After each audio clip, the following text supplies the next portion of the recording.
สบายดีทุกคนวันนี้เราจะเฮ็ดเมนูหมกปลากันเนาะทุกคน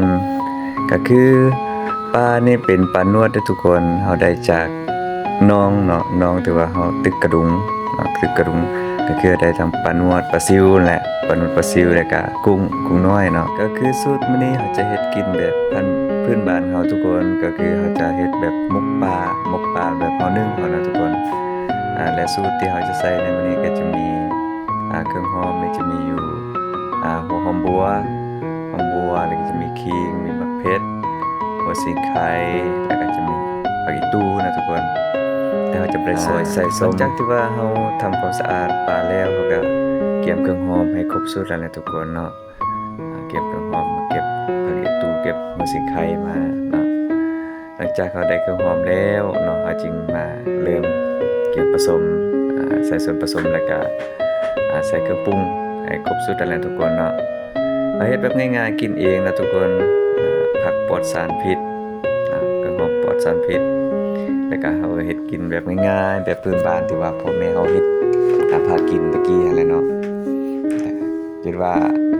เจ้าปลาเฮ็ดพากินนี่ก็คือแซ่บเลยทุกคนก็เลยเฮามาเฮ็ดกินเองในมื้อนี้เอาแบบง่ายๆทุกคนเนาะเป็นอะไรก็ติดตามไปนำกันหลังจากที่ว่าเฮาใส่เครื่องหอมและเครื่องปรุงหมดแล้วเฮาก็ผสมให้เข้ากันภายหลังที่เฮาผสมเข้ากันแล้วเนาะเฮาจึงไปเกี่ยมใบตองเนาะทุกคนไปเกี่ยมใบตอง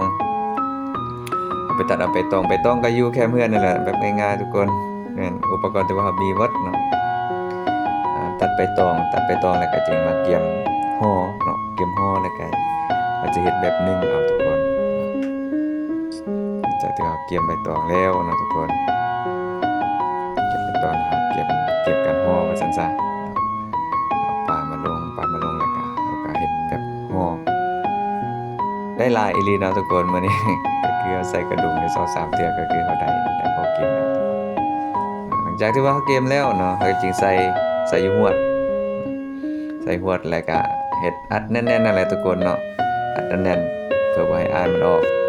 หลังจากนั้นเราจึงเริ่มมานึ่งนะทุกคนขณะที่นึ่งนี่ก็ใช้เวลาโดนพอสมควรนั่นแหละทุกคนก็ประมาณ20-30 นาทีในขณะที่เรานึ่งเราก็